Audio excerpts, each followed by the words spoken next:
Shalom, irmãos e irmãs, que a paz de Deus que excede todo entendimento continue a guardar seu coração e mente em Cristo Jesus.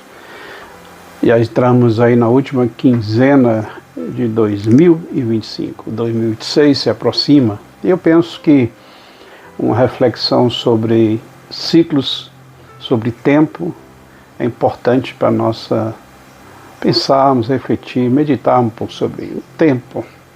Fechamento de ciclos, novos ciclos se aproximando, e como esse tempo que ao chegar ao final de um ano podemos pensar muitas coisas.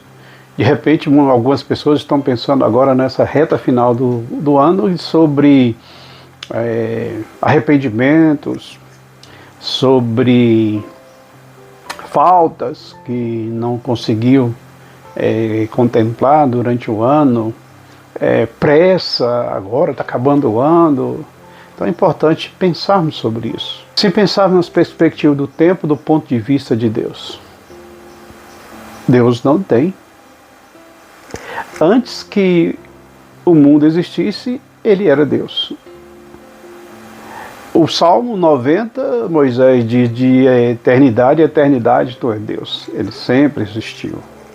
Então, Deus não está preso a um calendário, Deus não está preso a um tempo, porque Ele é o Senhor do tempo. E se pensarmos Deus como o Senhor do tempo, podemos pensar que o controle dos tempos, das eras, das estações, estão todas sob o domínio dele. Por isso que o livro de Eclesiastes, capítulo 3, nos diz: tudo tem o seu tempo determinado, e há tempo para todo o propósito debaixo do céu. Pensamos, irmãos e irmãs, não apenas no tempo, mas o propósito do tempo em cada tempo. Veja o que Eclesiastes diz: tudo tem o seu tempo determinado, e há tempo para todo o propósito debaixo do céu.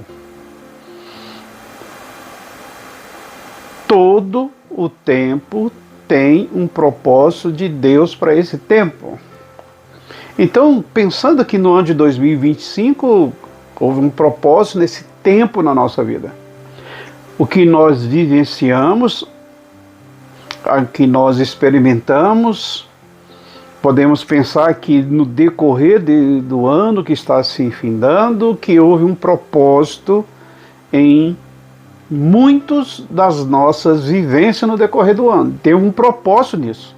O que você viveu, o que é que aconteceu, teve um propósito. A questão é, nesse tempo, nessa oportunidade, nesse propósito de 2025, nós andamos na direção, nós vivemos o tempo de Deus, porque pode acontecer, meu irmão, minha irmã, que durante esse ano, nesse tempo, Deus tinha um propósito, Deus tinha algo específico na nossa vida, e nós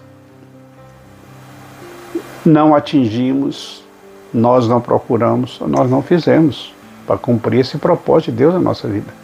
Mas eu penso, irmãos e irmãs, que não é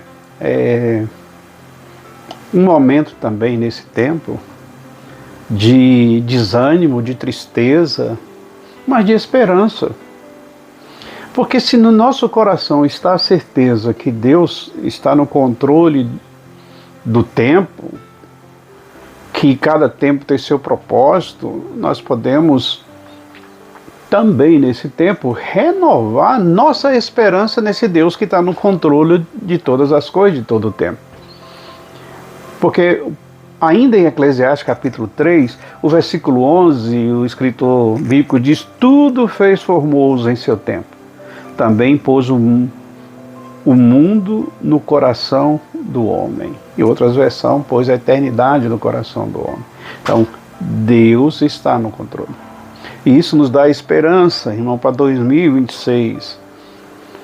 Porque se eu pensar que as misericórdias se renovam, se eu pensar que, como diz o profeta Jeremias, que o pensamento que ele tem a meu respeito, é o pensamento de paz para me dar um futuro, então quando eu olho para esse futuro, quando eu olho para o tempo que virá, que está no controle, na soberania desse Deus, aí isso me traz esperança, isso me traz quietude, isso me traz paz no meu coração.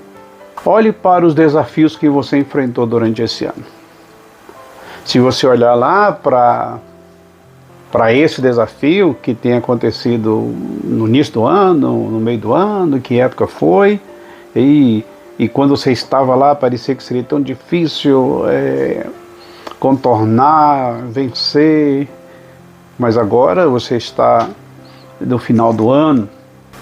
Por isso, meu irmão, ore para que você sempre consiga encontrar descanso no tempo de Deus, na agenda de Deus, e nunca no nosso tempo, não na nossa agenda, mas sempre depositar a esperança e saber que Deus está no controle de todo o tempo. Pense nessas coisas, que Deus te abençoe e que você tenha um dia de paz. Shalom. Tua palavra